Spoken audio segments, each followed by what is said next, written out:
Bonjour à tous, bienvenue dans Keplan épisode 2, le podcast Sport Extrême. Petite voix off avant l'épisode pour vous remercier de tous vos précédents retours sur l'épisode 1. On est trop content que ce podcast et ce format vous plaisent autant. On a d'ailleurs suivi vos recos, des nouveaux micro high-tech arrivent pour le prochain épisode. Et cet épisode-ci est maintenant dispo sur Deezer et Apple Podcast. En plus évidemment de Spotify et YouTube. Quelle que soit la plateforme, vous avez les liens des autres plateformes de diffusion en description. Et pour finir, l'épisode du jour est beaucoup moins segmenté que d'habitude. On a préféré avoir une discussion totalement libre avec notre invité. Mais pour vous aider à vous y retrouver, on vous a mis en description les timecodes de chaque thématique abordée.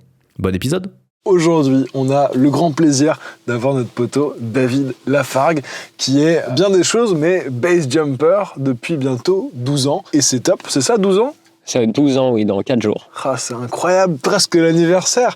Et donc, l'idée va être de développer le sujet suivant, se poser la question de peut-on survivre au base jump ? Keplan, c'est Keplan, on est dans la voiture. Oh, c'est cool, vraiment. Ça te va ? Bon, David, on le connaît depuis quelques années. On a passé beaucoup de temps là quand on a fait la formation parachutisme. On va moins segmenter par rapport à d'habitude. On va plutôt avoir un flot de discussion parce qu'en fait, depuis 6 jours, on passe notre temps à avoir des discussions trop intéressantes. Et on s'est dit, il faut absolument qu'on le marque sur un podcast. Donc ça va être ça un peu. Le fil conducteur, tu l'as dit Paul, ça va être peut-on survivre ? En fait, c'est ça qui est cool, c'est que nous, notre vision, pour l'instant, ça nous terrorise. Et je pense qu'avec l'expérience de la chute libre, j'ai encore plus peur à l'idée de faire du base jump parce que j'ai plus de notions. Et en même temps, avec tout ce que tu nous racontes, ça met aussi, tu vois, une certaine ambiance sur qu'est-ce que c'est que ce sport. Et je trouve que c'est intéressant d'avoir ces approches. Et pareil, comme on a vu plein de fois en off avec David, il y a tellement de similarités entre notre pratique, le parcours au sens large et après ce qu'on a fait en urbain, et le base jump. J'ai l'impression que c'est vraiment, il y a eu les mêmes étapes à la même époque, les mêmes questionnements. On va dire que c'est 2 disciplines parallèles, mais qui n'ont pas su se croiser et se nourrir l'une de l'autre, alors qu'il y a plein de trucs à apprendre dans l'une et dans l'autre, tu vois. C'est vrai, je pense que c'est des disciplines de niche. Et je pense que dans toute discipline de niche, tu retrouves un petit peu cette ambiance. Alors chacun a créé un petit peu son univers, mais tu retrouves une façon de fonctionner. Donc alors, on peut survivre ou pas ? Au moins 12 ans. Et continue à expérimenter. Au moment où on tourne ce podcast, on vient tout juste de mettre en boîte le base jump de la fusée. Allez, du bonheur. 3, 2, 1, passe. Yes.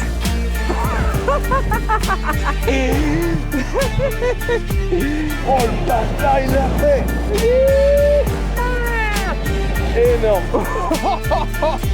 Il est tellement con ce soleil.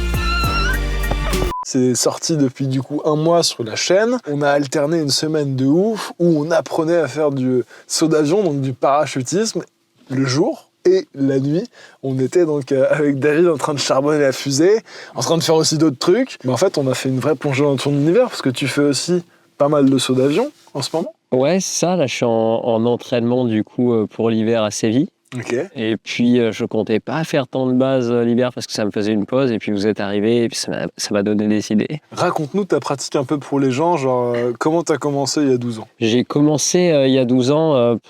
Ça s'est fait en fait assez progressivement. J'ai commencé il y a 15 ans par un saut en tandem. Ouais. Puis je me suis dit, c'est cool, j'irais bien faire une PAC ou une AFF pour me mettre un saut d'avion de temps en temps. Je me suis dit, je pourrais peut-être me payer un saut par mois. Ouais. Donc alors, pour définir les termes, PAC et AFF, c'est la première des formations qu'on peut faire pour accéder à sauter seul d'un avion en parachute. Et le base, c'est du saut à très basse altitude avec un seul parachute. Le base, c'est le saut d'un objet fixe, donc une falaise, une antenne, un pont. Et le parachutisme, ça va être le saut d'un aéronef, donc avion, hélicoptère, etc. N'importe quel truc qui vole Voilà. à base de fuel. Et du coup, le base est écolo, finalement. Très. Bah ouais. Eh oui. Mais en fait, j'ai pas commencé moi le parachutisme avec l'envie de faire du base. J'ai juste fait un tandem et j'ai fait, comme ça m'a plu, j'ai fait un calcul purement économique. On m'a dit que si je faisais du parachutisme en solo, je pouvais payer 30 € mon saut. Je me suis dit, mais c'est génial. Comme ça, une fois par mois, je pourrais y aller. Oui. Et en fait, je me retrouve arrivé dans le truc et là, je découvre tout un univers qui fait que je commence à en faire de plus en plus et j'ai tendance à faire des fixettes sur des sujets et à vraiment y aller à fond. Et du coup, je commence à découvrir des vidéos de base jump sur Internet. C'est quelle année ? On est en 2011 quand vraiment je commence à regarder les vidéos de base à fond et là, je fais une obsession. Pendant 1 an, je regarde que ça tout le temps, mais j'en parle pas. Parce qu'à l'époque, sur les drop zones, tu pouvais pas trop en parler. Tabou. Le base était déjà beaucoup plus underground. Il n'y avait pas autant de vidéos que maintenant sur les réseaux et il y avait cette réputation de sport ultra dangereux, qui était associé à la mort, etc. Et c'était très mal vu sur les drop zones, surtout quand tu as très peu de sauts. Donc du coup, je regardais ça en silence avec des potes et puis on y pensait tous. Et 2012 secret. par rapport au sport, genre est-ce que c'est le tout début? Ouais, ça. Genre est-ce que c'est l'équivalent de nous, le parcours, genre années 90, quand c'était les premières vidéos virales de qu'est-ce que c'est que ces gars qui sautent et tout Non, on n'est pas du tout dans les pionniers. Tu vois, le buzz, en fait, ça a commencé dans les années 80. 70-80 aux US et c'est arrivé en Europe dans les années 90. Je pense que moi, je fais partie d'une époque charnière où j'ai connu quelques anciens, les très très vieux, et je fais partie de la nouvelle génération. Et j'ai connu, par exemple, quand j'ai commencé, j'ai connu Eric Beau, qui est le mec qui a fait les premiers sauts de falaise en Europe. Incroyable. Et qui a ouvert la moitié des spots d'Europe. C'est à lui qu'on doit tout. Donc quand tu dis ouvrir, c'est aller sur une falaise et se poser la question de tiens, si je saute, est-ce que j'ai le temps de tirer mon parachute? Exactement. Et si derrière tu le sautes, donc tu as ouvert le spot, ce qui te donne le droit de lui donner un nom. Okay. Et en fait, c'est le plus beau cadeau que tu peux se faire à la communauté. Parce que derrière, il y a des gens qui ont sauté. Par exemple, on a la falaise la plus safe du monde pour débuter. Ça s'appelle le Brento en Italie. Et le monde entier va débuter du Brento. Et ça, c'est Eric Beau qui s'est planté un jour là-bas avec ses copains et qui s'est dit « mais ça passe carrément !» Et maintenant, le monde entier voyage pour le Brento et puis il y a toute une économie autour du bas qui tourne. Et donc, le fait que ce soit, entre guillemets, safe de débuter là-bas, c'est que la falaise est très verticale, voire négative, ce qui te dégage énormément de la falaise dès que tu sautes, c'est ça? Ah, voilà, elle est complètement déversante. Okay. Ce qui fait que même en tombant sans projection, en fait, si tu ouvres au bon moment, tu es très éloigné de la falaise et du coup, même si tu voles dans cette direction, tu as le temps de réagir. Parce que donc le principal danger du base jump, c'est taper le terrain. Enfin, ça paraît con, mais il faut quand même le dire. Le principal danger, c'est quand même la proximité des objets, aussi bien horizontalement que verticalement. C'est pas faux. Tu vois, t'es bas, donc proche du sol, t'es aussi près de l'objet que tu as sauté, et donc ça fait quand même beaucoup d'obstacles. Et le but du base, c'est quand même de ne pas toucher son ombre de vitesse. Ça veut dire qu'il y a quand même moyen de pratiquer ça de manière safe dans un but de longévité. Carrément, mais de toute façon, pour moi, c'est le but ultime. C'est comme ça que tu définirais ta pratique? Pour moi, c'est ce qui qualifie un bon base jumper, c'est quelqu'un qui sait durer tout en s'amusant. Bon, le bon base jumper, il tire, mais le mauvais base jumper, il tire, mais bon, c'est quand même le mauvais base jumper, quoi. C'est souvent comme ça dans le discours des gens, d'ailleurs, qui définissent, des fois, il y a beaucoup de biais cognitifs et d'affinités qui font que on définit les choses. La même action de deux personnes différentes va susciter des réactions très différentes. Mais non, pour moi, je pense que la définition du bon base jumper, elle est ultra importante. Parce qu'en fait, tout le monde a une définition liée au niveau. D'accord. Et du coup, ça va être le mec qui engage le plus, celui qui passe le plus de backflip sur un spot, celui qui vole le plus proche du relief, etc. Et moi, c'est pas du tout ma philosophie, parce que quand tu es dans l'engagement, tu tapes. Quand tu tapes, tu meurs. Est-ce que tu es bon si ta pratique a été arrêtée par une falaise au bout de 4 ans? C'est pas ça pour moi, un bon base jumper. Pour moi, c'est quelqu'un qui est capable de définir son niveau, de comprendre des risques et de faire aboutir un projet en minimisant les risques. C'est vrai, ouais. Le bon base jumper, c'est le mec qui prend des risques à un niveau qui est gérable. Envoyer comme un idiot super fort pendant quelques années, c'est super facile. On peut tous débrancher le cerveau et envoyer lourd. C'est durer dans les années qui est dur. Et du coup, je pense c'est important. Tu es obligé d'être tout le temps à 40% de ce que tu es capable de faire. Ouais. Parce que si tu es à 100%, tu ne dures pas. Tu te prends des marges de fou, quoi. De fou. Et tu es obligé. En fait, le base, quand tout se passe bien, ça se passe bien. En fait, tu prends des marges pour le seul saut qui va mal se passer. Et ce saut, tu en as peut-être, on va dire, 1 sur 1000. Et du coup, 999 sauts sur 1000, tu prends des marges pour rien, parce que ça serait passé même en envoyant comme un connard. Mais par contre, le saut où ça va mal se passer, et les marges vont te sauver, tandis que si tu n'en as pas pris, c'est fini.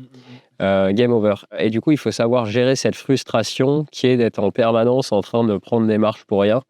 Parce que malheureusement, tu ne peux pas prévoir quand le mauvais saut va arriver. Dans le sport en général, c'est quand même aller chercher un peu la limite qui te fait progresser. Comment tu gères ta progression quand tu es perpétuellement à 40% de tes capacités? À partir du moment où tu fais une action, tu progresses. Oui. Et tu progresseras toujours à 40%. Et j'atteindrai, s'il y avait une limite de progression, elle serait à 40% de mes capacités. Mais 40% de mes capacités aujourd'hui, c'est bien au-dessus de 40% de mes capacités il y a 12 ans. Donc il y a de toute façon progression. Il ne faut pas avoir le FOMO, tu sais, le truc de se dire merde, je pourrais être là. En fait, on s'en fout parce que je pourrais aussi être mort il y a 5 ans, tu vois. C'est vrai. Il faut accepter.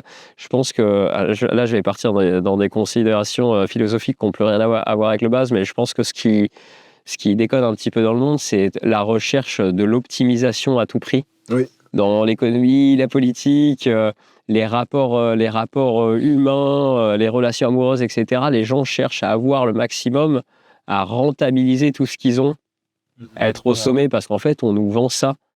Et les gens approchent le base de la même façon, sauf que le base, ça nous ramène quand même à un état assez naturel et primitif où quand tu fais de la merde, ben, tu meurs parce que t'es pas aussi protégé que dans la société dans laquelle on vit habituellement, et tu es obligé de revenir à une certaine raison. Et je pense que tout irait mieux si on acceptait à un moment de ne pas prendre tout ce qu'il y a à prendre, et juste de se contenter de ce qui nous fait plaisir.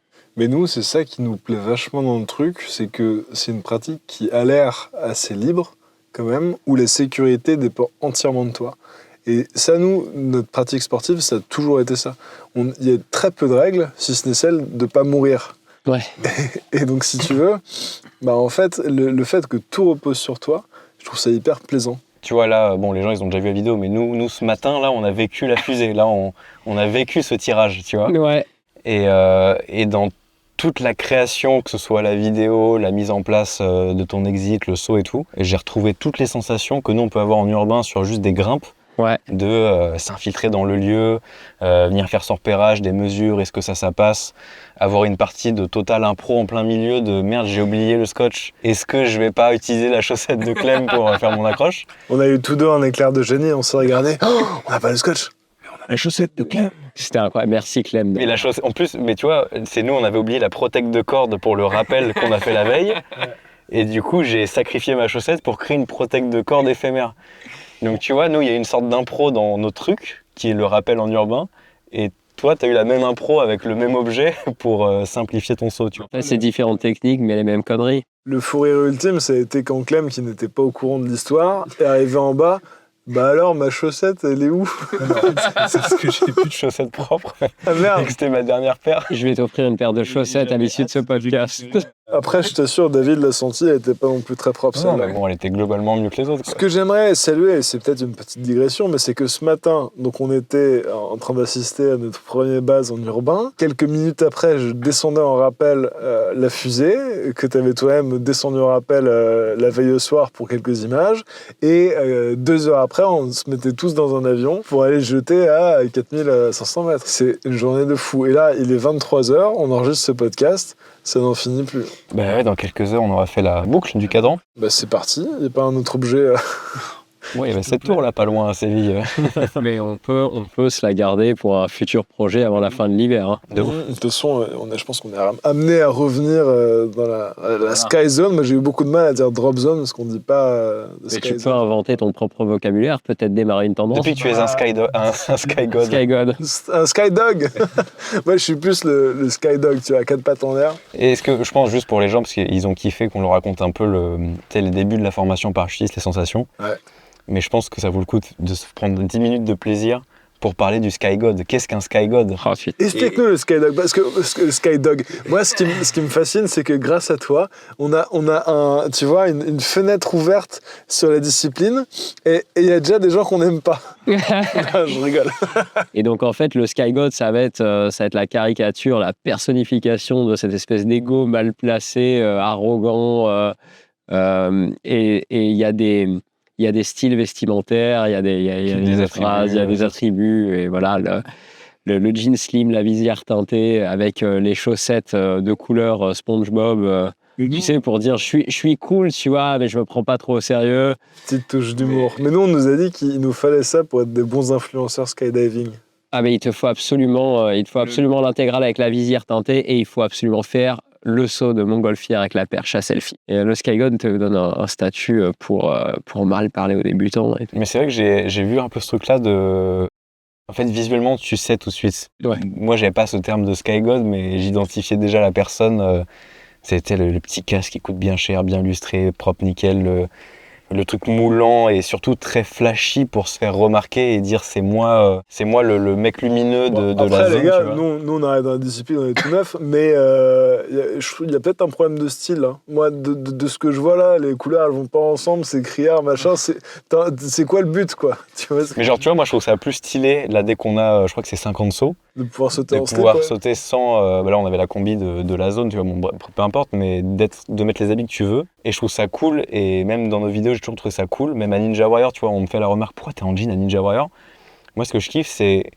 T'as l'uniforme de Monsieur Tout-le-Monde, genre tu te fonds dans la masse, t'es au resto, et en fait tu deviens Superman avec tes aptitudes de base jumper, de traceur ou peu importe, mais habillé en civil, enfin je sais pas comment dire. Ah mais je suis complètement d'accord. T'as pas besoin de mettre ton slip rouge de Superman pour faire un truc de fou, c'est juste dans tes habits de tous les jours, t'as ce truc-là, tu vois, ce côté un peu ninja de je suis déguisé en Monsieur Tout-le-Monde, mais j'ai ce truc en moi où je peux aller faire un truc de fou, tu vois. Non, je suis assez d'accord avec toi, mais du coup, tu es dans la tendance nouveau Skygon. Quand moi, j'ai commencé il y a 14 ans dans le skydive, il fallait avoir une combinaison de free fly blanche et rouge, ils étaient tous comme ça. Et là, maintenant, moi, j'ai disparu du skydive pendant quasiment 10 ans. Et quand je suis revenu, j'étais avec une copine qui dit non, mais la combinaison, c'est has-been. Hein. Maintenant, il faut avoir un petit jean slim avec les chaussettes de couleur par-dessus. Ah oui, non, mais moi, ce serait genre juste être habillé normal, genre t'as ton jean normal, tes baskets normales, ton t-shirt normal. T'as filé un parachute. On t'a juste filé un putain de sac à dos et t'y vas, tu Tu vois. perceras jamais dans le skydive, Clem. Ouais, je pense que c'est pas mon objectif non plus. David est, avec ses 12 ans de pratique, une mine d'or à anecdotes. Excusez-moi, je fais une parenthèse en me disant qu'on est en train de critiquer des styles vestimentaires et j'ai un poncho canard. Il n'y a rien qui va. Ouais, mais toi, Est-ce que je peux me permettre? on te connaît, on sait que c'est pas pour te faire remarquer. C'est parce que juste t'aimes bien. C'est très doux. Ben ouais, ça a En fait, l'air. c'est ça, tu vois, c'est ça, là, j'aime bien ça, c'est la simplicité de se dire vêtements utilitaires. Tu vois, dans le précédent podcast, on parlait de voitures. Comment tu peux parler d'un vêtement utilitaire qu'un vêtement qui a des canards? À mais quel moment le On s'en canard, fout de la ça- couleur ou du design, c'est que juste c'est trop doux, ça tient chaud et c'est confort, tu vois. Ouais, ouais. Du coup, je comprends le Non, mais en plus, en fait, il faut dire quand même que je vis dans un van avec. J'ai de la place est restreinte. Donc, tous mes t-shirts sont sales. Et après, il me reste une chemise, mais c'est celle que j'utilise pour mes rendez-vous Tinder. Du coup, je peux pas la cramer sur la vidéo maintenant.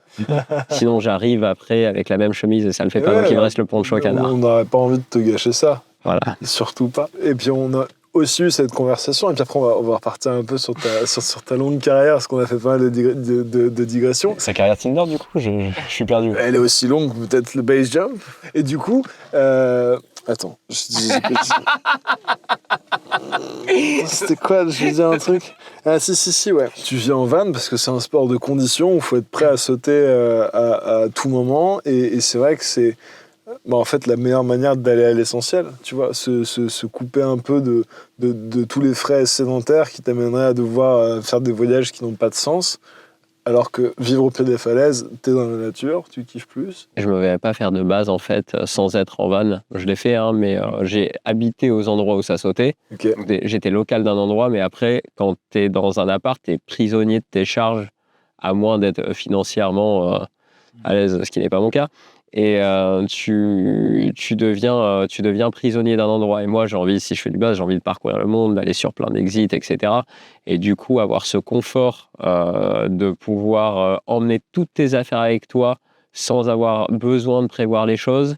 Le confort d'être au pied des spots et pas essayer de choper un Airbnb qui a une demi-heure, 3 jours avant. Et puis surtout, ton intimité, ton petit cocon, en fait. Que tu vois, transportes. d'aller d'hôtel en hôtel, mais c'est une vie qui est impossible. Tous les gens tous les potes qui ont une carrière de longue durée, par exemple dans le skydive, à l'international, à aller coacher en Australie, puis aux US, puis en Europe, en fait, leur vie, elle est horrible, en fait. Ils sont tout le temps en train de déplier bagages, d'arriver dans des chambres d'hôtel, t'as jamais ton chez toi. Et c'est désagréable. Avoir son petit cocon, avoir toutes ses affaires et pouvoir faire des trips spontanés, c'est Mais génial. en vrai, ouais, quel kiff de t'ouvres ton van le matin, Tu sors pieds nus dans ton gazon et t'as ton exit devant toi et t'es en mode ah putain, dans 1 heure, je vais le sauter là. Mais complètement. Et puis tu vas, même dans les activités de tous les jours, tu vois, tu vas sauter ton spot. T'atterris, tu plies et ensuite tu dis on va traîner au lac et en fait tu vas le garer au bord du lac pour chiller l'après-midi, faire la sieste dans ton van, faire à manger avec la vue, tu vois, t'es vraiment chez toi partout. Et surtout, comme tout le monde fait pareil, parce qu'on est énormément en van en base jump, tu serais presque, pas exclu volontairement, mais en fait tu raterais énormément de choses en étant pas en van, puisque tout le monde va se réunir à des endroits, faire des barbecues, se voir, discuter, et en fait si toi t'es à l'hôtel, tu rates beaucoup. Je pense que j'ai réussi ma vie. C'est que si je gagnais au loto demain, rien ne changerait.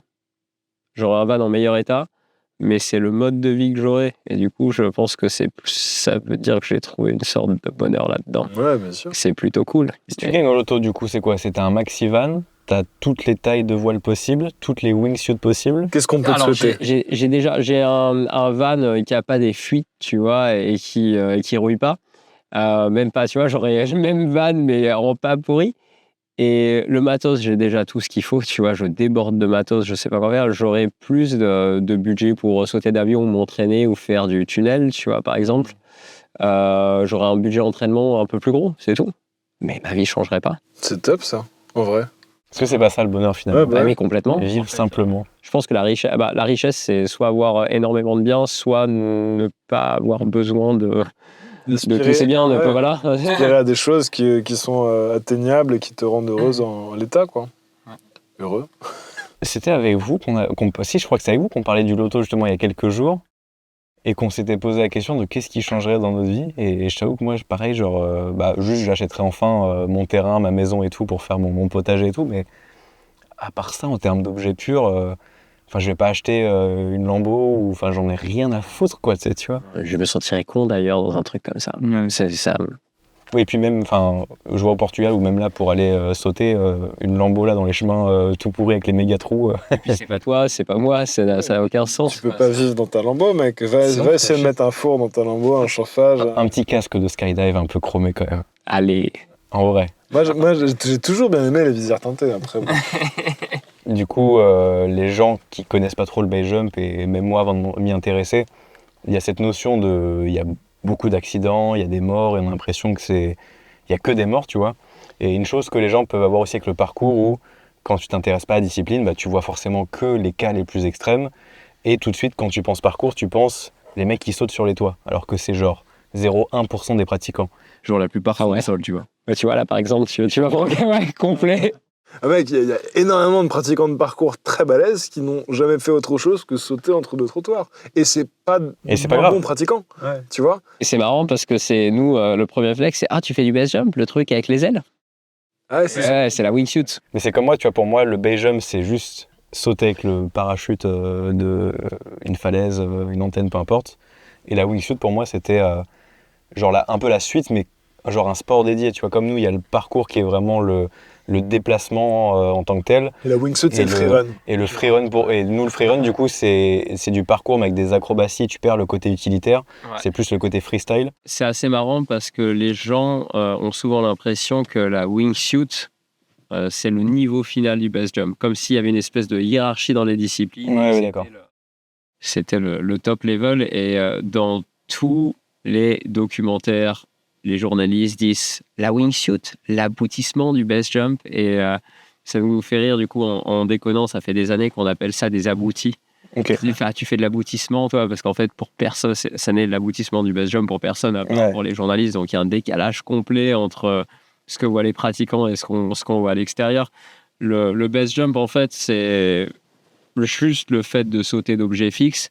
Et après, tu vas avoir plein de disciplines qui vont découler de ça et elles ne sont pas hiérarchisées entre elles. C'est juste des cercles un petit peu différents qui, des fois, se rencontrent. In fine, tu sautes d'un truc, tu ouvres un parachute, mais soit juste tu sautes tel quel, soit tu as une wingsuit pour planer un peu plus. Exactement. Et puis, tu vas avoir plus des pratiques urbaines ou en montagne, etc. Et puis, tu as des gens qui vont faire un petit peu de toutes ces pratiques, ce qui est d'ailleurs mon cas, en fait. Je suis assez polyvalent dans le base. Et il y a un décalage complet, mais c'est les réseaux sociaux qui apportent ça, puisque ce qui buzz sur Instagram, c'est la gueule dans les arbres à 250 km/h en wingsuit. Ouais, bien sûr. Parce que c'est visuellement, en fait, c'est visuellement plus impressionnant que le reste, et donc du coup, c'est ce qui va fonctionner, et ça va automatiquement hiérarchiser quelque chose qui n'a pas à l'être. Bah ouais, et à quoi elle ressemble votre accidentologie? Genre, c'est quoi les facteurs de risque? Et déjà, L'humain. peut-être une quantification de pourcentage, genre. C'est très dur parce qu'en fait, on n'a pas les comptes des nombres de sauts qui sont pratiqués. On l'a dans certains endroits très fréquentés. La Hauterbrunnen, donc, qui est une des vallées les plus connues au monde en Suisse, il y a 30 000 sauts par an, en moyenne, qui sont exécutés. Et en moyenne, 2 à 3 morts par an. Donc on est à 1 pour 10 000. Attends, 30 000 sauts par an, ça fait combien de sauts par jour? Je suis très mauvais en maths. 300? Non. Ça fait, faut pas jamais se lancer dans des calculs face caméra. Un peu moins d'une centaine, quoi. Si t'as 365 jours par an et que t'as 30 000 sauts. Ouais, mais ils sont concentrés sur l'été. Donc En toute la plus. journée, tu marches dans l'Hauterbrunnen et paf, ça ouvre de tous les côtés. Enfin, lycée sur l'année, t'as un peu moins. 83. tu vois. 83 sauts lissés sur l'année par jour sur une vallée qui est pas énorme. C'est-à-dire, Ça fait quand t'es en haut d'un bout, tu vois l'autre face, quoi. Ah, mais si tu marches, si tu prends le petit chemin de rando en bas de la vallée, tu vas avoir 2 parachutes qui s'ouvrent, et en face, il y en a un qui va s'ouvrir, et puis tu vas marcher 300 mètres, il y en a un autre qui va s'ouvrir. Ça, Pour ça vous raconter à journée. quel point c'est encaissé, tu me racontais qu'avant de partir sur des lignes en wingsuit, il y a tellement d'hélicos qui passent qu'il faut appeler la base des hélicos pour dire attention, je prends un couloir, je peux? On partage l'espace aérien avec les hélicoptères, les parapentistes, les speed flyers. Il y a de plus en plus de pratiques dans chaque discipline, et je trouve qu'il est de plus en plus compliqué de partager l'espace aérien. Moi, je profite moins parce que faut appeler l'hélico, regarder, tu vois, ça me stresse, et moi, j'ai envie D'être tranquille, ouais. d'être tranquille. Mais pour en revenir à l'accidentologie, t'es sur une vallée comme l'Hauterbrunnen, voilà, tu vas avoir peut-être 2 morts par an pour 30 000 sauts. Le problème, c'est que ça va être une difficulté spécifique de saut. Il va y avoir des sauts qui sont beaucoup plus dangereux. Il y a des mecs qui ont ouvert un exit hardcore. Il y en a où ça a été fait peut-être par 8 personnes et la moitié sont morts en 2 ans, tu vois, sur ce spot. Enfin, donc c'est très dur de faire des stats globales. Après, c'est Et pas... t'as un nombre de morts par an? On est en moyenne une vingtaine. Mais par contre, on connaît pas le nombre de pratiquants, mais on a une vingtaine de morts par an. Dans un absolu, c'est rien du tout, 20 morts par an. Mais si t'en as 30... Mais si tu le rapportes au nombre de pratiquants, c'est peut-être énorme. Tu vois, en fait, ce qui est genre une stat rigolote, il y avait une étude sur ça, sur le parcours, et nous, on a toujours ce truc-là de sport dangereux, machin, etc. Rapporté au nombre de pratiquants, le parcours est, je crois, entre 10 à 100 fois moins dangereux que le football. Parce que dans le football, il y a beaucoup plus de blessures, que ce soit des fractures, des chevilles qui sautent, ce genre de choses. Et du coup, tu vois, la perception entre deux sports, un qui est genre le sport de monsieur tout le monde et un truc très niche qualifié de dangereux, et bah t'as un différentiel de 100 entre les blessures de chaque discipline, tu vois. Mais surtout l'accidentologie va toucher des catégories de population parmi les sautants. Ce sont les très expérimentés qui se butent. Ah ouais, plus que les non expérimentés?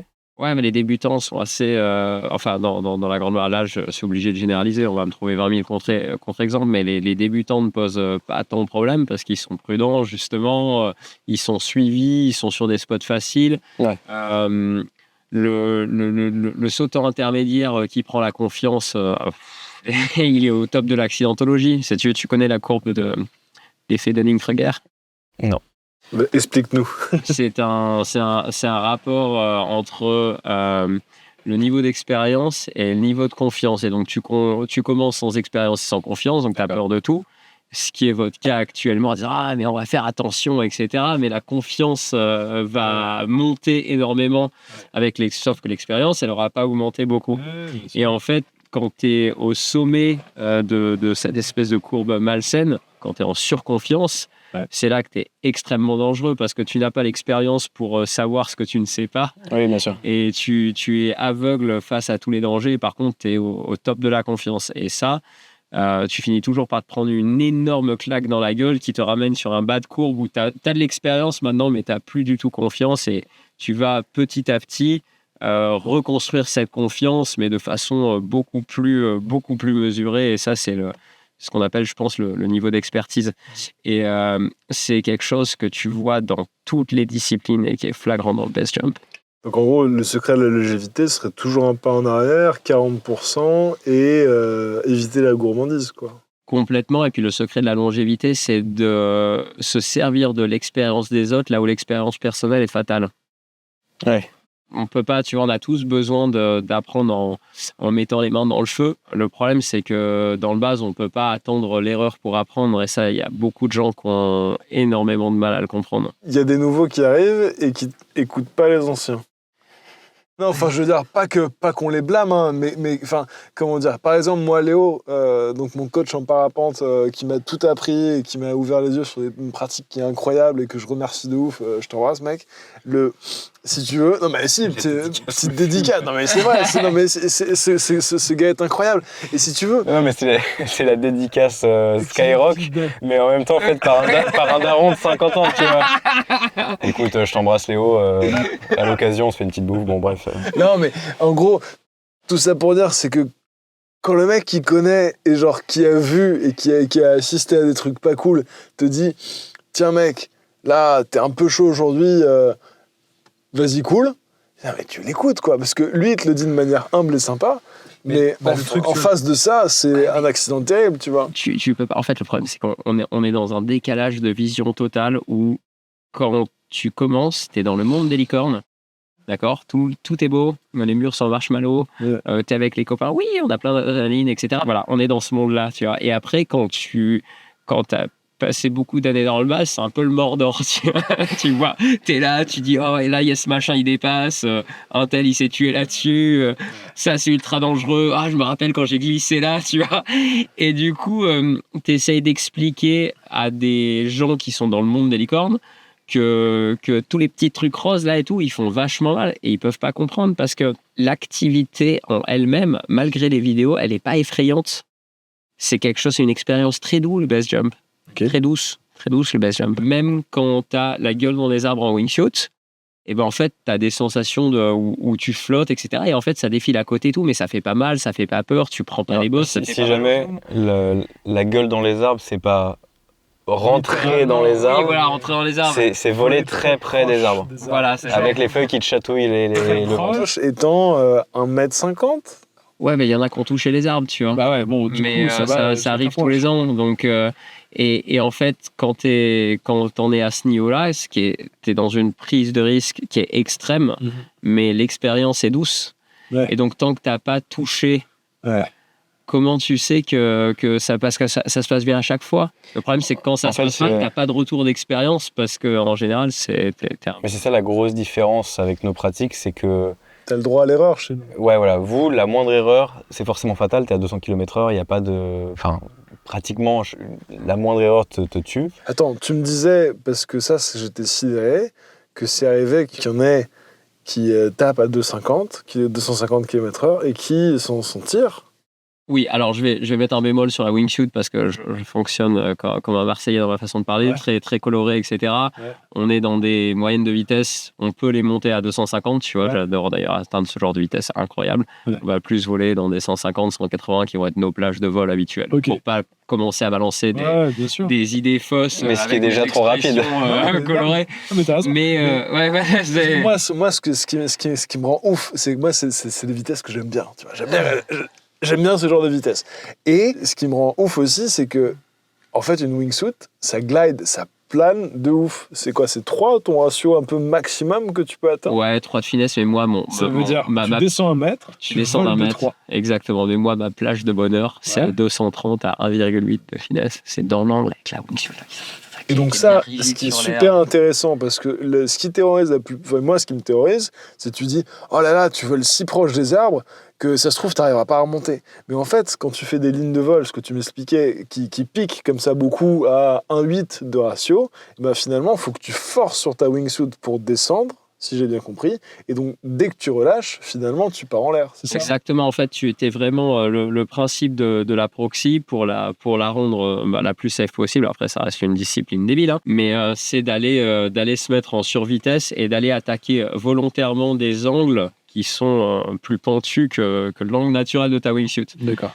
Donc du coup, là où ta wingsuit, si tu te relâches dedans, va voler comme ça, tu vas attaquer une montagne qui est comme ça, et donc tu vas vraiment forcer sur l'air pour arriver à ce niveau-là. Les caméras sont un petit peu trompeuses, tu as l'impression que c'est extrêmement plat. Tu as l'impression que le mec il est en train de tout donner pour voler par-dessus les arbres, mais en réalité il est en train d'appuyer aussi fort qu'il peut pour rester connecté au terrain, et des fois tu te relâches un peu ou tu fais pas bien gaffe, et là bam, tu reprends tout de suite énormément de hauteur. Donc cette pratique, ouais, par rapport au skydive, c'est sûr, mais cette pratique qui est visuellement impressionnante et qui reste très engagée, on n'est pas sur de la roulette russe, c'est calculé, les lignes de vol sont préparés, tu connais tes chiffres avant, les chiffres de ton départ, tu connais les chiffres d'angle de pente, et tu vas vraiment développer des stratégies où tu vas aller faire un plan de vol, reconnaître ta ligne avant, avoir des possibilités de sortie. Et du coup, tu as un travail de préparation qui est énorme avant. Tu as des marges qui sont mises en place. Et après, tu as une vidéo finale où ça défile et tu es en train de zigzaguer. Tu mets des musiques qui bourrinent, comme notre ami Tomic qui fait des vidéos de wingsuit ultra violentes. Mais Tomic, c'est un mec qui se tape des milliers de mètres de dénivelé à pied pour aller reconnaître chaque branche et tout, parce qu'il a tendance un peu à passer dedans, qui est très calé sur ses chiffres. Pour vous expliquer cette vidéo, l'une des vidéos où j'ai vu le mec passer le plus près, le plus vite, et on voyait des trucs comme en speed flying où tu viens faire une rotation sur l'axe pour redescendre dans le bout de canyon et aller frôler le sol à des vitesses de ouf. Et moi, j'ai tous envoyé cette vidéo en mode, j'ai jamais vu un truc comme ça. Et en fait, tu m'as dit, mais non, en fait, c'est cyclique. Il y en a qui font, et après, ils sont plus là, et après, il y en a qui refont. C'est un peu le problème, c'est que rien n'est nouveau. Okay. Ça fait, je pense que depuis que j'ai commencé, en fait, ça tourne en rond. Okay. On voit, c'est très rigolo, hein, mais on voit les mêmes choses se reproduire. En gros, tu as des mecs qui font un truc, et puis ils poussent jusqu'à la connerie, ils se rendent compte que c'est pas bien, donc ils abandonnent cette chose-là. Et puis ensuite, eux arrêtent le base jump, sont remplacés par une nouvelle génération qui ne connaît pas l'histoire de la précédente. Et donc, ils refont une connerie, la même chose en pensant que c'est nouveau, jusqu'à ce qu'ils arrivent à la connerie, etc. Et en fait, tu as des cycles comme ça. Moi, je les définirais sur 3 ans. Je pense que les gens restent à peu près 3 ans dans le base en moyenne, hein, si tu prends la plupart de la population. Quelqu'un qui arrive dans le base connaît la génération précédente, tu l'as éduqué, et puis au bout de 3 ans, arrête. Et ceux-là ne sont connus que par la génération d'après, etc. Donc, c'est comme si tous les 6 ans, tu effaçais la mémoire du base. Okay. Parce qu'on est un sport sans histoire, pas très organisé, on n'a pas vraiment de livres, de sources d'informations communes. Et du coup, tous les 6 ans, tu as la mémoire du sport qui est effacée, et les mecs vont refaire les mêmes conneries et se planter sur les mêmes trucs. Sur les mêmes lignes à haute tension. C'est les mêmes histoires qui se reproduisent. Et si toi, tu vois toutes les générations, ben, tu vois des gens passer, et c'est triste parce que tout le monde est très sympathique. Et tu vois des personnalités, des gens qui sont hauts en couleur, rigolos, etc. Et tu les vois en fait foncer dans le mur, littéralement. C'est très dur d'arrêter des gens qui sont lancés dans des objectifs avec beaucoup de confiance. Et ce qui manque, mon rêve, ce serait qu'un jour on arrive à construire vraiment une espèce de base commune de données. L'encyclopédie du base jump.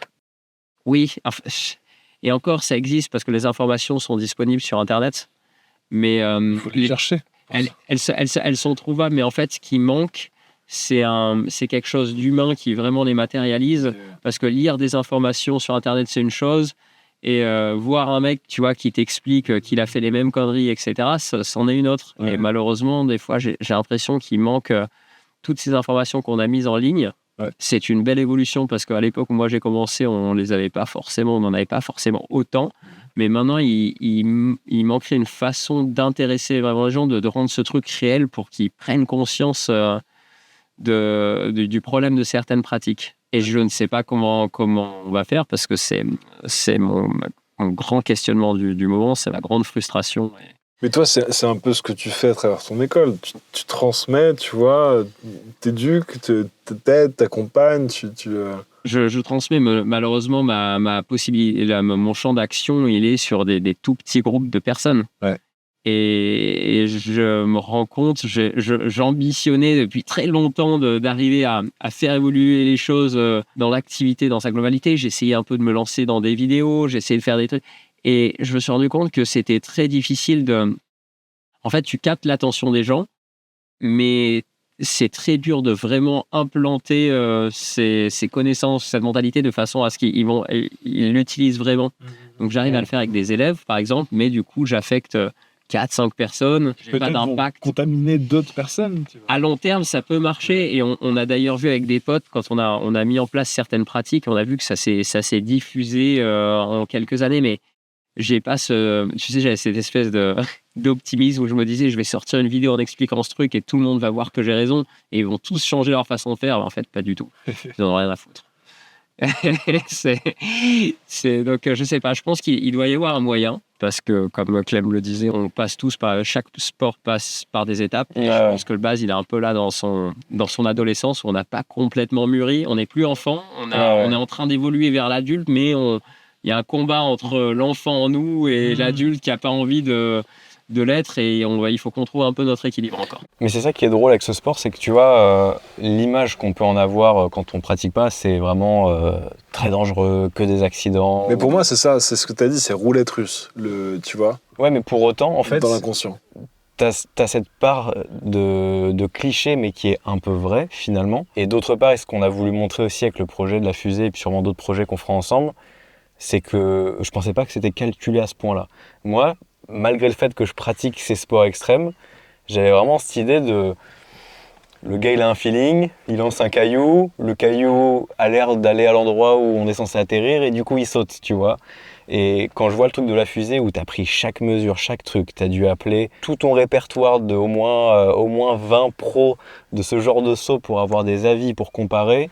Tu as fait des mesures, on est revenu 3, 4, 5 fois dans cette putain de fusée, j'en peux plus de cette fusée, je suis bien content que ça soit terminé. Tu vois, toute cette préparation, et juste, tu vois, là, il y a quelques minutes, tu nous parlais du gars là qui fait sa ligne et qui va repérer un peu chaque hauteur, chaque arbre, les lignes de vol. En fait, finalement, c'est très technique, tu vois, il faut quand même mesurer chaque étape. Et comment ça peut coexister dans une même discipline, deux extrêmes à ce point-là, tu vois. Genre de la minutie et de la folie, tu vois. Bah, il y a déjà, je pense qu'il faut, quoi qu'il arrive, une part de folie pour avoir envie de se jeter d'une falaise c'est sûr. Sans connaître au début, hein, parce qu'au début, on tâtonne tous. Et après, la sélection naturelle fait son œuvre. Les gens qui sont fous, parce que la pratique que tu as décrite avec le mec qui vient un peu au hasard sans comprendre ce qu'il fait, il y a plein de gens qui pratiquent comme ça, mais ils se font heureusement pour la plupart peur plus qu'autre chose. Ils durent pas. Ouais, bien sûr. Ils se font peur, malheureusement, il y a certains tuent, mais du coup, restent dans la pratique les gens qui calculent. Tu ne peux pas durer dans le base jump si tu n'es pas extrêmement calculateur et si tu ne rajoutes pas des marges. Ouais, bien sûr. Tu regardes les gens qui ont duré longtemps. Moi, je m'intéresse beaucoup au sujet parce que je commence à me rendre compte que je fais partie, paradoxalement, des vieux, malgré mon jeune âge, vu que les générations se remplacent rapidement. Tu dis, mais en fait, les vieux de mon époque, eux, ont pour la plupart arrêté, à part quelques-uns. Je fais partie des vieux qui aujourd'hui, tu vois. Et je me dis, comment est-ce que... Parce que moi, ce qui est mon interrogation principale, hein, c'est comment est-ce que je vais pouvoir continuer à m'amuser en étant sûr de ne pas me la coller un jour. Donc, je m'interroge énormément sur ma longévité. Et là, je commence à regarder des gens qui en font depuis plus longtemps que moi. Donc, depuis 20 ans, 30 D'ailleurs, ans. c'est quoi actuellement le doyen du Belgium? C'est combien d'années de pratique? C'est des gens qui ont entre 20 et 30 ans de pratique. Et donc ça existe encore? Alors, ça existe, et du coup, je me suis vachement posé des questions en se disant, il faut trouver ces gens-là pour essayer de comprendre comment ils ont fait pour durer aussi longtemps. Et en fait, donc je les connais, hein, puisque c'est un très petit monde, et puis on se connaît tous. Et en fait, j'ai regardé leurs pratiques, et je me suis dit, il n'y en a aucun qui est là en ayant ma pratique actuelle à long terme. Ok. Et donc, du coup, donc ils ont plus de marge. Donc, alors il y a deux catégories. Il y a les mecs qui sautent beaucoup, qui vont sur des sauts extrêmement faciles et qui prennent des marges énormes.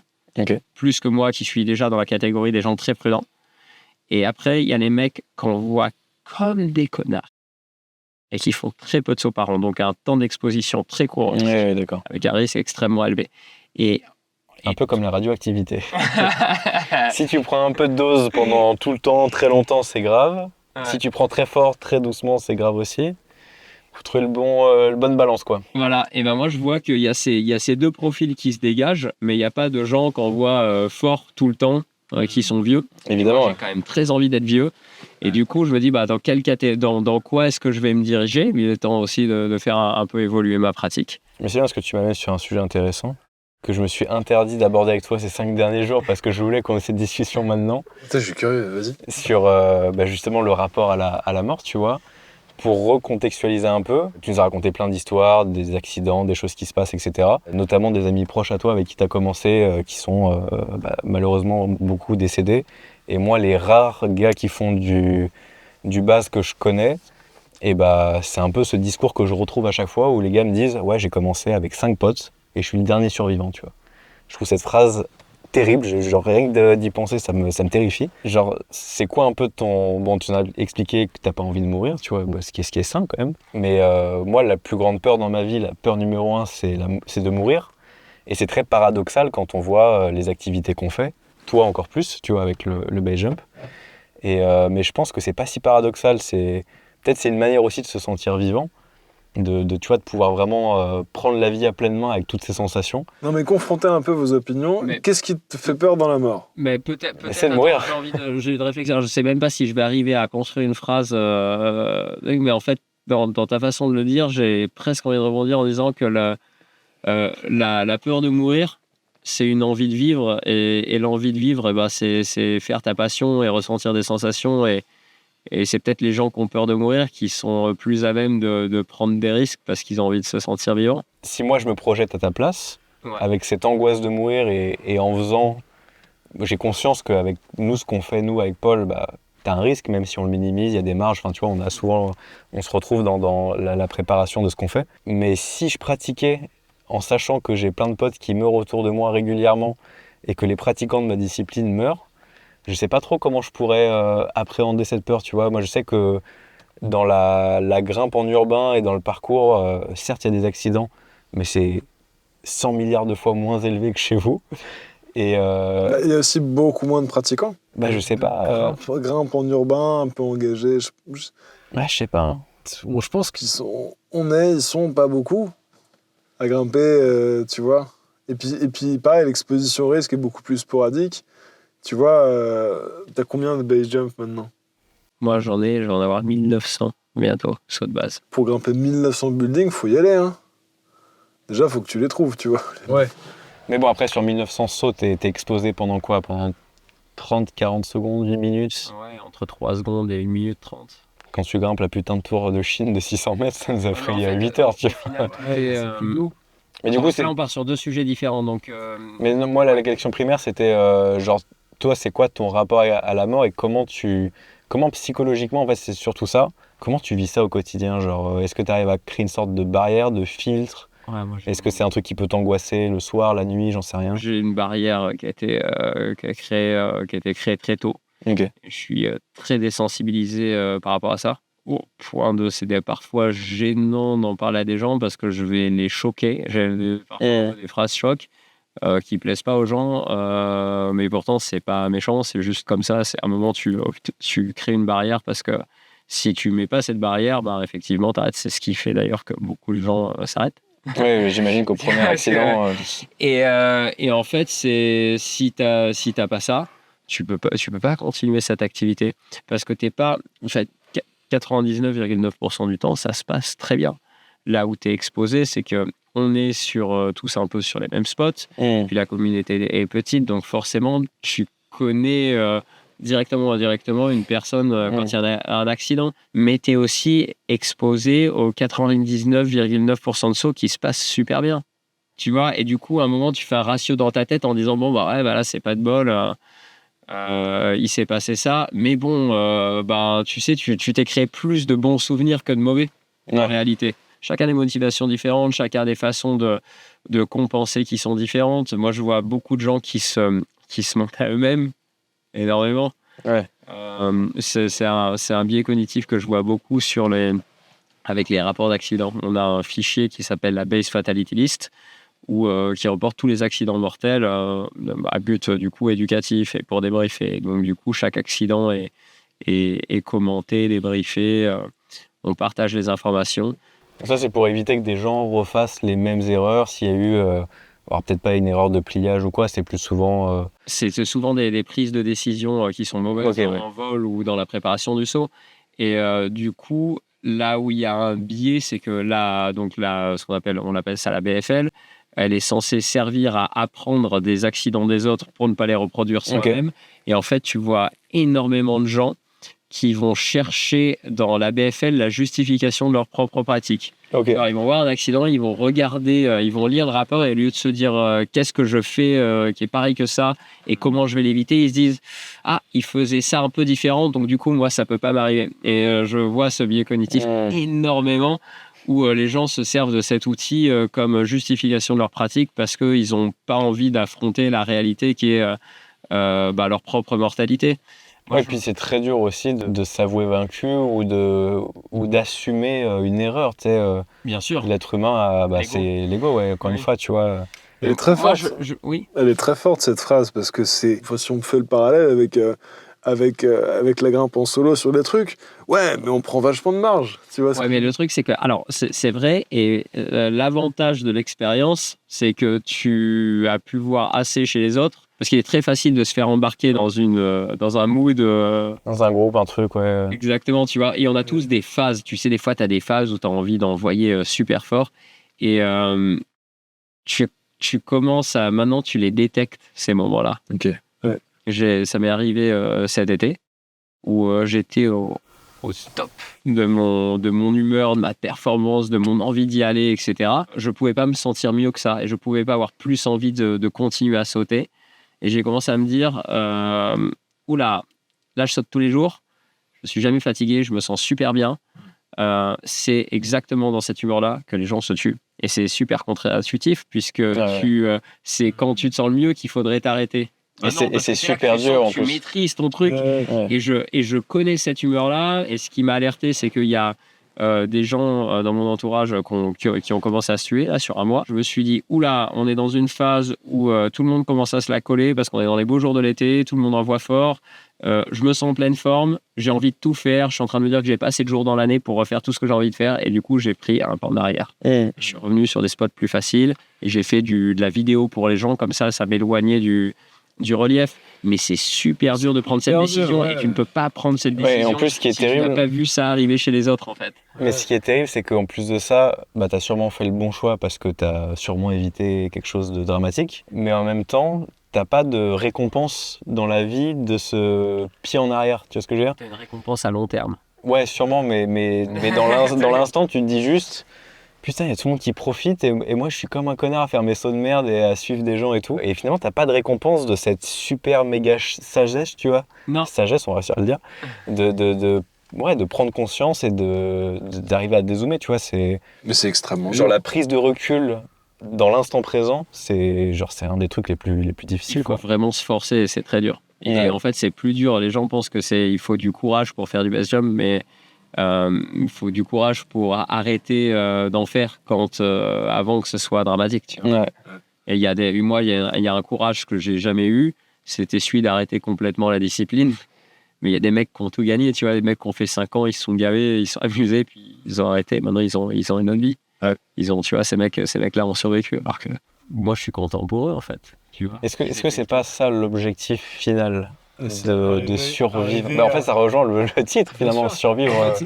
Du coup, ce serait arriver à arrêter en ayant accompli ce que tu jugeais bon d'accomplir par rapport à ta pratique. Ouais. Tu vois. Donc en fait, pour survivre au base jump, il faut arriver à l'arrêter parce que forcément, un jour Ouais, mais ou tu peux l'autre... pas. Toi-même, tu sais, on peut pas arrêter des disciplines qu'on aime profondément, tu vois. En fait, moi, je vois pas ma vie sans le base. Tu peux pas commencer un truc pour l'arrêter, tu vois, ça va. Non, mais alors, tu vois, je parlais à un mec cet après-midi sur la drop zone. Il est venu me parler parce qu'il a pris un cours de base chez un concurrent. Pas du tout. On parle de choses et d'autres. Il dit, mais moi, je viens pour... en fait, j'ai envie de faire mon cours. J'ai envie de sauter tel spot en Norvège. et je vais arrêter et vendre mon sac. Et je lui dis, mais ça n'a aucun sens de faire autant d'efforts juste pour faire ce truc, tu vois. Je vais de toute façon, mec, tu vas aimer ça.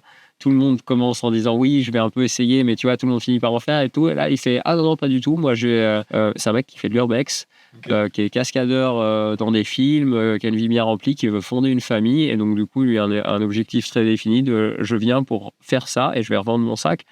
Bah ouais, il a peut-être tout compris, ce garçon, je ne sais pas. Moi, je me vois pas arrêter parce que je suis très malheureux sans. Enfin, pas très malheureux, mais je me vois absolument en fait, pas je pense que j'ai besoin de ça, ça me stimule. Ouais, Tu vois. carrément. Et par exemple, la fusée, ces allers-retours dans la fusée, aller chercher un truc, le conquérir et tout, moi, ça m'a stimulé. Et moi, je trouve ça, pour tout te dire, même si je saute jamais dans ma vie et que mon but ultime, c'est juste ouvrir des exits pour des gens avec des manips, de trucs, machin, ça me fait grave marrer. On a trop rigolé. Tu vois, la première fois, quand on est monté, on était comme des idiots. Enfin, on se roulait littéralement dans la merde de pigeons avec de la pluie qui nous tombait dessus. Et je suis vachement content d'être là. C'est vrai qu'il faut être sacrément teubé pour trouver du plaisir dans...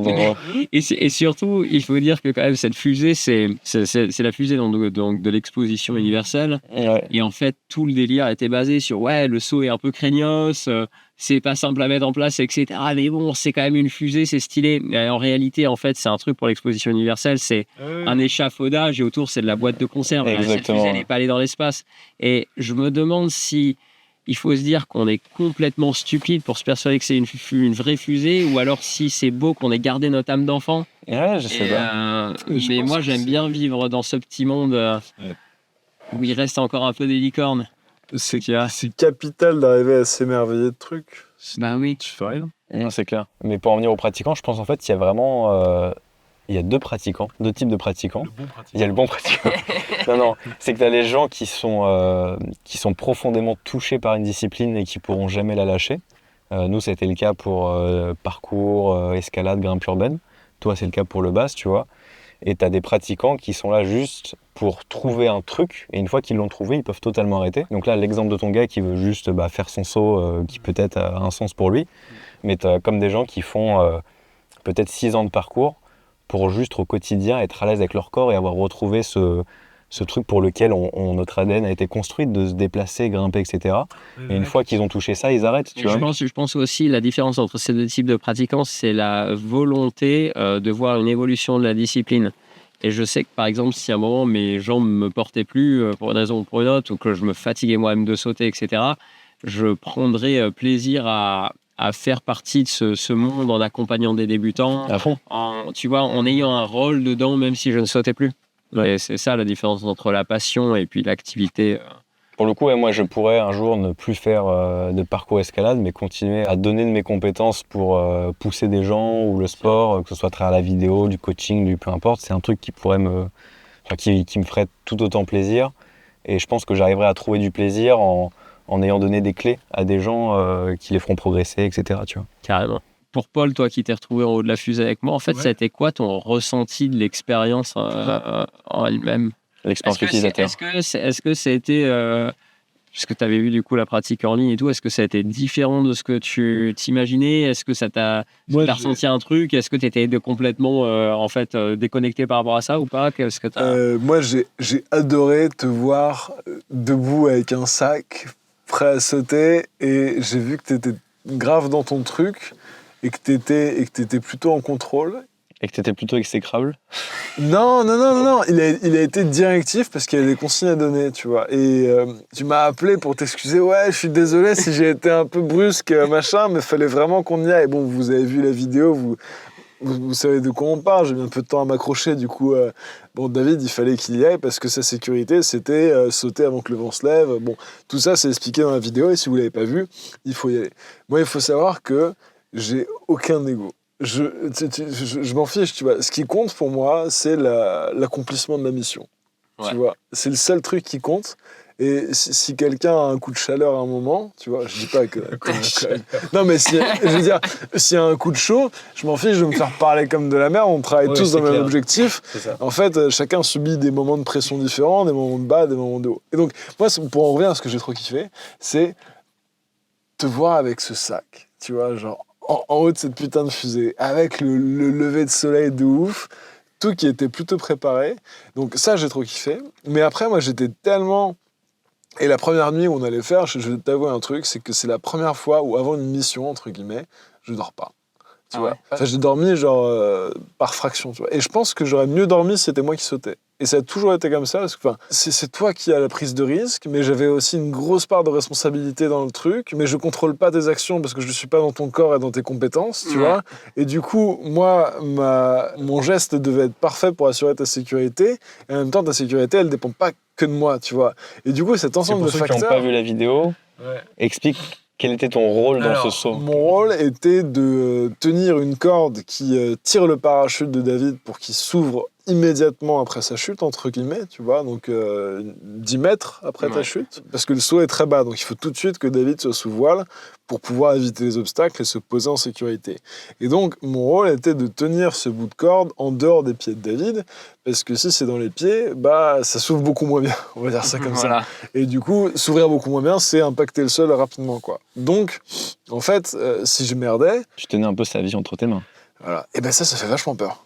Oui. Vachement plus peur que... J'ai fait, mais en même temps, je t'ai fait un honneur et un coup de pute, puisque l'honneur de... J'ai tellement confiance en toi que je suis prêt à te donner ça. Il y a des Benjamins à qui je ne laisserai pas, tu vois. Ouais. Mais je vois que vous êtes tous les deux câblés et je savais que t'accomplirais bien le truc si on le répétait au sol. Et en même temps, un coup de pute parce que on est sur une fusée instable.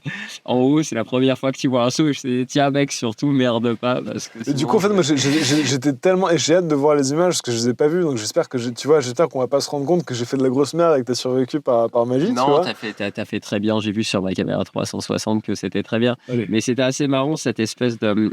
J'ai vu un décalage. On a tous nos manières de fonctionner. Ouais. Et j'ai vu nos manières de fonctionner très différentes entre la préparation et l'action. Tu as été très calme dans la préparation. Et après, dans l'action, tu vois, moi, je te rushais, etc. Et c'était plus compliqué. Et moi, je suis extrêmement nerveux dans la préparation. Ouais. Où je me dis, il faut vraiment que je me chauffe pour y aller, tu vois. Et après, une fois que je suis dans l'action, j'ai besoin que ça aille super vite. Et c'est là que je viens. Et à un moment, quand on s'est retrouvé sur cette fusée, il y avait un ensemble de bordel de cordes qui, moi, me posait un problème. Ouais. On était en train de prendre beaucoup de temps et là, le vent commence à se lever et il y a le mix entre le vent qui se lève et qui me tire une partie de mon système et qui fait que ça peut me faire une ouverture prématurée, ce qui serait extrêmement mauvais. Ouais. Il y a les cordes qui sont censées assurer la sécurité, mais qui, dans leur placement, finalement, me créent des problèmes, etc. Et toi qui es bloqué par ce système de cordes, etc. Et je dis, waouh, dans l'excès de sécurité, on crée des nouveaux problèmes. Bien sûr. Et quand toi, t'essayais de t'accrocher, j'ai dit à un moment, je me suis rendu compte d'une chose, je me suis dit là... Toi, tu vas être libéré. En fait, je te dis, voilà, au début, on bossait sur un objectif commun, et là, on s'est mis dans une situation où on n'a plus du tout le même objectif. Toi, ton truc, c'est de te sécuriser, et moi, c'est de sauter au plus vite. Ouais. Et ces objectifs vont pas bien ensemble. Ouais. Et c'est là que je me suis dit, bon, là, c'est en train de monter, et je me suis dit, je peux pas prendre le temps d'expliquer.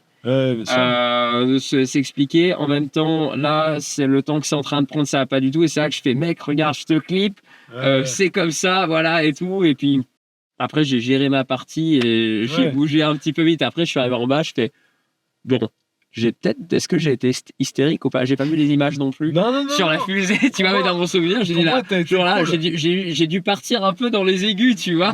En fait, on découvrira ça au montage, j'en sais rien du tout en fait en gros si tu veux moi, mon but, c'était assurer la sécurité jusqu'à ce que tu sautes de tout le monde, donc la tienne, la mienne, tu vois. Donc il fallait que je sois accroché jusqu'à ce que tu décides de sauter, et il fallait que je sois accroché, tu vois.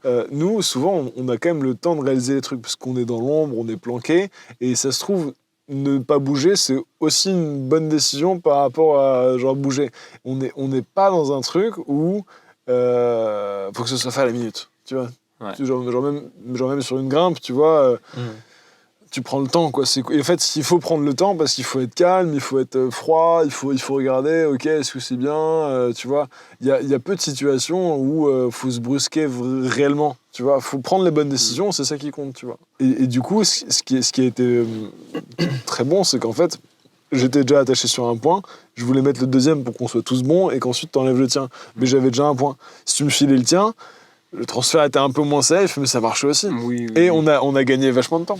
On a gagné du temps, mais oui, c'est en fait, alors en général, j'essaie d'être dans des situations où il n'y a pas besoin de se presser parce que je déteste ça. Ouais. Mais par contre, je me suis retrouvé aussi plein de fois dans des délires où faut y aller. Typiquement, tu t'es mis 4 heures de rando, tu arrives en haut d'une montagne, tu es complètement bloqué et tu attends le trou dans les nuages pour sauter. Et là, ça s'ouvre, tu vois. Et là, faut vraiment y aller. Le nombre de fois sur des spots où il y a beaucoup de monde, où tu vois que ça s'ouvre, puis il y a 3 base jumpers devant toi, et là, les mecs, ils disent est-ce que tu penses que c'est bien? Est-ce que ma caméra est allumée? Et là, tu fais non, mais prends le créneau, mec! Et là, bam, ça se referme et t'attends 3 heures de plus. Ça m'est arrivé il n'y a pas très longtemps, d'ailleurs. Et du coup, il y a des moments où je me dis bon, ben là, on est peut-être dans une situation on va faire un truc qui est peut-être pas optimal, mais qui est quand même safe. Ouais. Parce que quand je t'ai passé ma sécu, je me dis, ben là, on est en train de faire un gain de temps énorme. Donc, il y avait, je sacrifie un petit peu de sécurité de mon côté, mais par contre, je me sentais très bien tenu sur le truc. Ouais. Je veux dire, le gain de temps va faire que je vais sauter dans moins de vent et je vais être en plus de sécurité sur le saut. Donc, Bien sûr. si j'étais avec un pote qui saute déjà depuis longtemps, on aurait fait cet échange d'informations très naturellement. Ouais. Et on aurait peut-être même été tous les deux directement à la même conclusion. Mais là, je me dis, merde, Paul il va falloir que je pouvais pas faire de la pédagogie sur le moment. Je me dis, bon, bien sûr. tant pis, tes directives, tu cryptes, c'est comme ça. Et tu lui payes un café après. Non, moi je te dis vraiment, et puis je pense on s'en fout, on a tous des moments où on est un peu plus excité que d'autres, un peu plus mou que d'autres, tu vois. Ce qui compte, c'est que la fusée, tu l'aies sautée et que tu sois un seul morceau. C'était très très cool. C'était notre mission à tous. C'est vrai que c'était très sympa. Du coup, parce que moi j'étais en bas avec toutes les caméras, et bah j'ai été presque pas déçu du son lui-même, mais je m'attendais à plus de son, limite une onde de choc. Enfin, tu sais, j'ai jamais vécu ça en vrai, et je m'attendais vraiment à le parachute qui déchire l'air, qui fait un bruit de ouf, que ça résonne et tout.